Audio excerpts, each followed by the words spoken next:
That day is this Sunday, the 6th of August. That's when Arsenal is going to be taking on Man City at Wembley, a stadium that capacitates 90,000 seaters. And it's really going to be what we call the FA Community Shield. Welcome to Rokani Media Football. This is the match preview of this big game that really acts as an eye-opener for the new season of the Premier League. 2023-2024 is what we are talking about right about now onto this channel. You can as well call me Rokani David, call me RD, and follow us on Twitter to see to it that you don't miss out on your latest news and information as far as your favorite teams are really concerned. If at all you want to get to know what United is all about, follow us or subscribe to us on the YouTube channel known as United Matters channel. It's another sister channel that obviously brings in through your latest news concerning Manchester United only. Now, we come into this encounter after Man City ashamed Arsenal a lot last season. At Emirates 3-1, at Stamford Bridge, at Etihad, the game ended 4-1. But what can give Arsenal a lot of hope to go into this game of football, knowing that they can at least match the levels of Man City?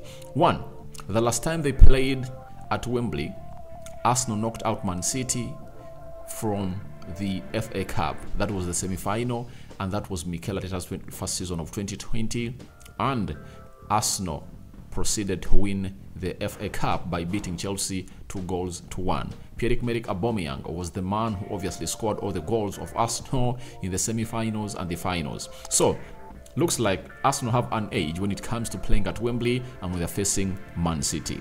Now, but for City, their last game they played in Wembley was against Manchester United, where they won the FA Cup. That has gone ahead to obviously make them win the treble. They are the treble winning champions, and they've gone ahead to obviously get charged for that. And now, this is the big occasion for Mikel Arteta. You know, sometimes people take this as a joke because most teams have gone ahead to win the Community Shield have found themselves in a situation of not lifting up big trophies into the season, right? We all know that the Community Shield was won by Liverpool last season. They beat Man City by 3-1, and you saw the imploding of Liverpool last season. They never even qualified for the Champions League, and they're into the UEFA Europa League because they finished 5th. Now, Man City is coming in through to show Arsenal that we are the champions, we are the treble winners, and Mikel Arteta is coming in through to obviously make a statement that I've brought in Declan Rice, I've brought in Kai Havertz, I've brought in Julian Timber. All these players are winners and they're really good, and we are improving on the quality of the players that we are having in at Arsenal. It is really going to be a tricky game, but a game of chess. That's what I can call it, because who is going to move which piece onto the chessboard? It's really going to be so much important. And the checkmate sorry, that the one who really will lead the other one to accept a checkmate will obviously have brought this game to a halt, and it will end in his favor. So let's see close to 400 likes. Smash this video. Don't forget to subscribe to this channel so as not to miss out on stories that we do upload in here on a daily. Let's first talk about Man City. The only doubt they're really having, I think, it's all about Kevin De Bruyne, and if at all he's to play a part in this game of football, he's not going to play very many minutes. But most of the players at Man City are variable. For Arsenal, it's Zinchenko, Bukayo Saka, not Bukayo Saka. For Zinchenko, he's going to be playing a game tomorrow, so I don't see him tomorrow he's playing in the game of Ukraine, and professionally there is no way you play some good minutes in the game of Ukraine and then you come in through and play tomorrow. For Arsenal, yet Arsenal has 3 players that can play as left backs: Julian Timber, Jakub Kiwior, Tomiyasu.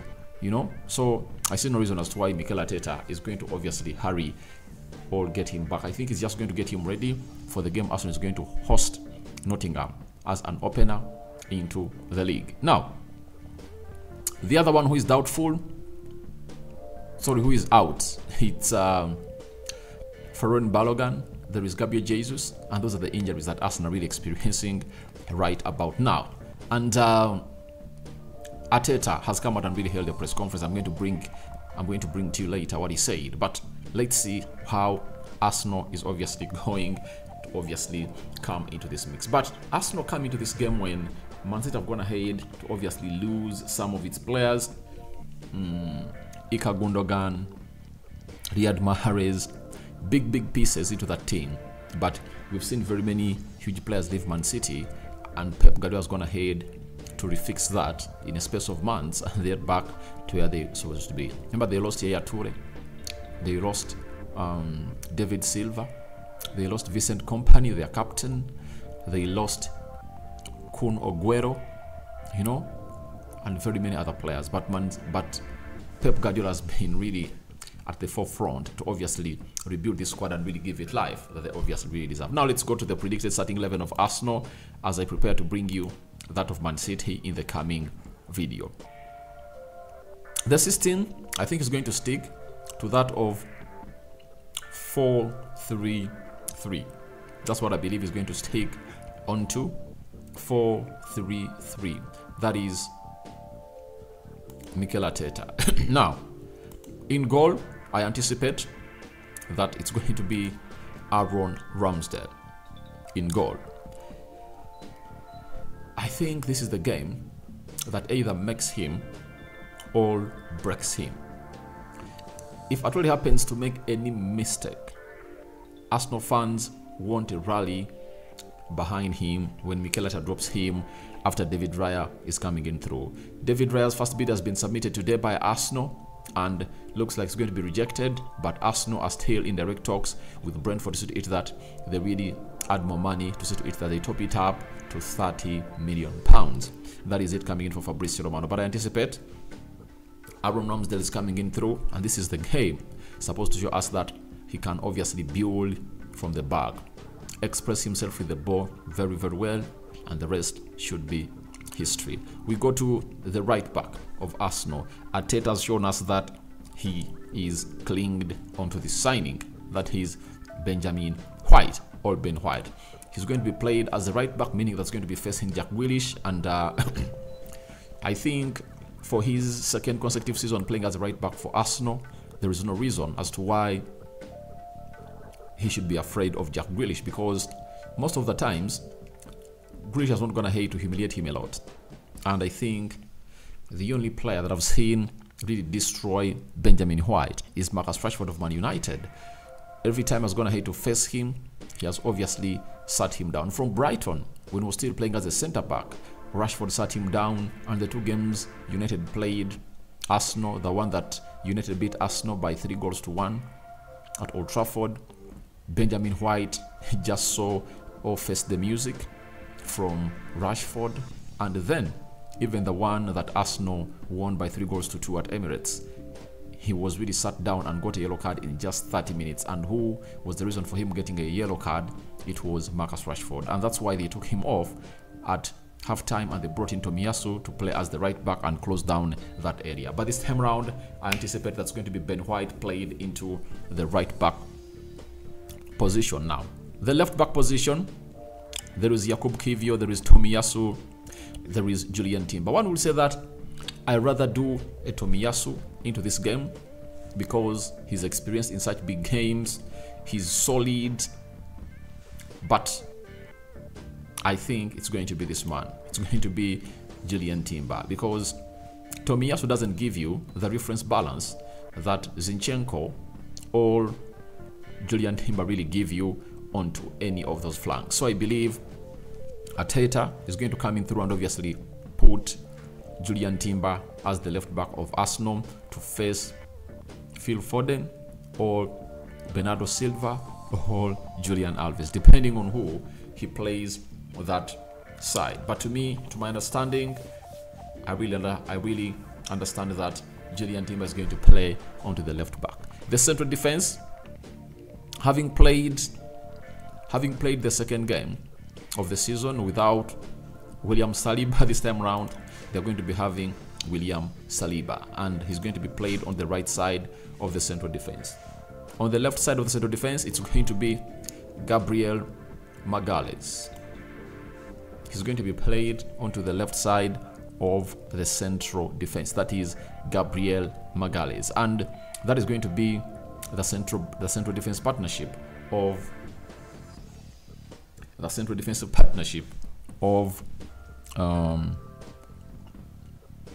Arsenal that is going to face Manchester City. One will say, why not Yakubu Kiwior?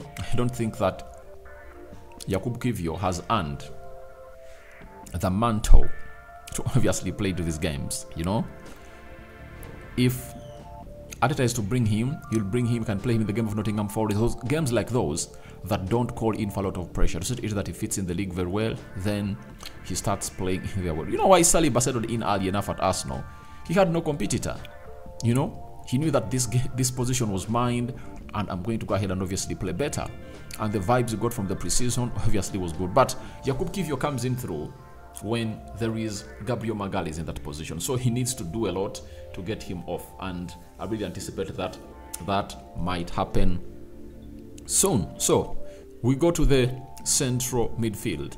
Arteta played Declan Rice and Thomas Partey for the very first time together in a team.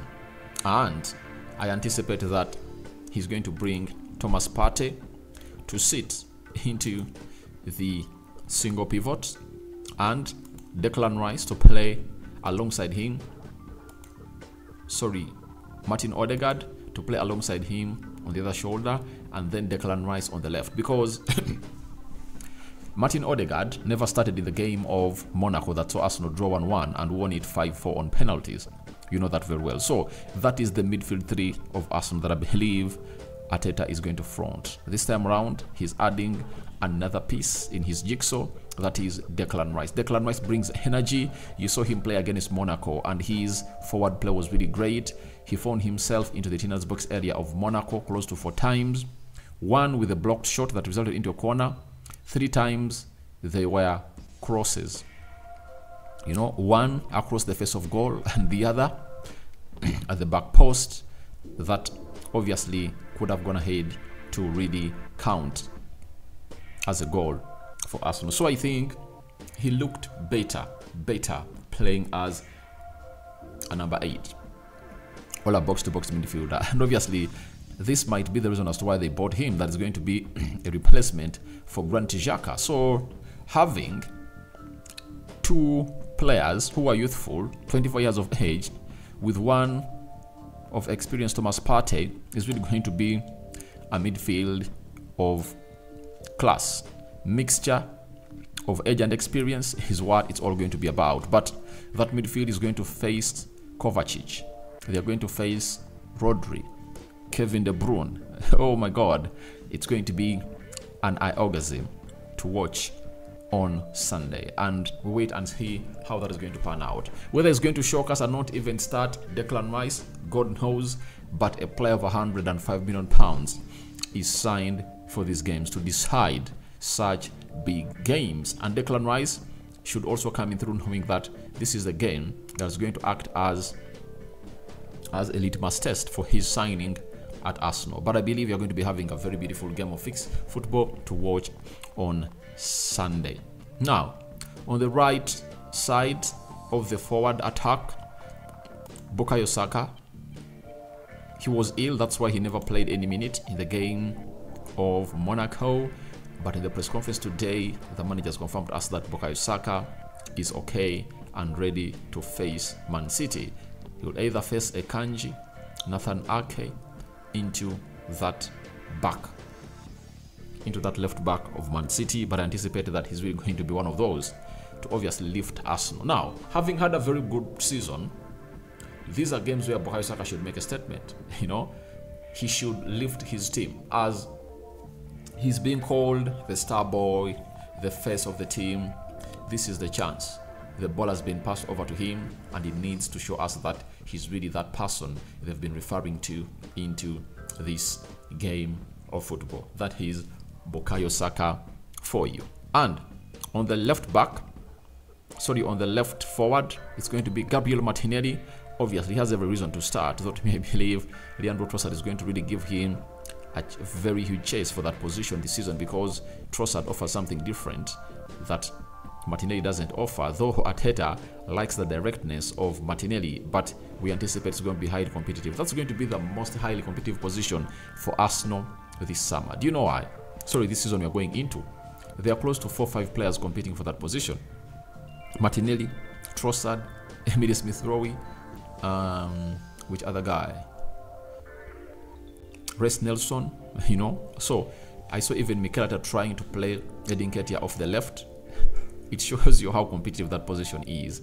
And the other one in Arsenal team is going to be the right back, because Julian Timber, Tomiyasu, Ben White. So it's another one to highly compete for. And the other one is the CDM area. Declan Rice, Thomas Partey, and Jorginho, plus El Nini, all in the mix, fighting for that position. So who is leading the line? Gabriel Jesus being out, we anticipate that it's obviously going to be Edin Ketia leading the line, facing the likes of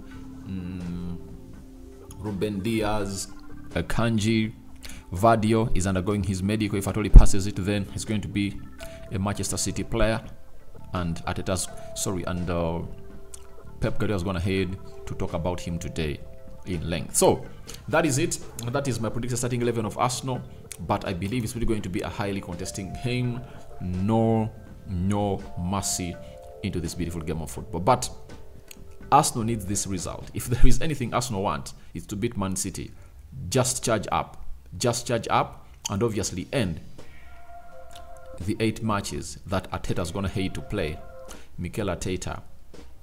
Sorry, that Arteta is going to hate to play Pep Guardiola, and Pep Guardiola is going to hate to almost beat in all of those matches. So Arsenal needs to stop this. And this is the best game for them to stop it, because Man City always does not start off the season well. So before they charge, it's high time they went ahead and obviously hit them. After hitting them, then they'll be given the best of motivation that they deserve as a team. So to me, I see a draw written all over this game, 2-2, and it might end in penalties, and see who's going to win it. So I see Arsenal lifting this because they want it better than Man City. Though Man City also want it, but Arsenal want it more. Arsenal want this more because they need to give Man City a beating of their lives. So your predictions to this are welcome in the comment section below, and I would love to see what your reactions are about my predicted starting 11 that I'm gonna hate to pick for Arsenal. Do you think it would put up a fight against Arsenal? You know, yes or no? And your reasons are also welcome into the comment section below. Rokani David is my name. Rokani Media Football is the YouTube channel, and this has been the Arsenal News Show. We have brought you the match preview of Arsenal versus Manchester City. So we anticipate lots of things to happen, and you guys are obviously going to be behind us and support us. Continue to subscribe because we want to hit 17,000 subscribers, and this is your lovely channel that brings you your news and information as far as it comes in through. And that is the predicted starting 11 as you see it onto the left of your screen. Hope you will tell me your good thoughts about it. I cover you all in the precious blood of Jesus Christ. My Muslim viewers and subscribers, Barak Laufiku. Ciao, ciao.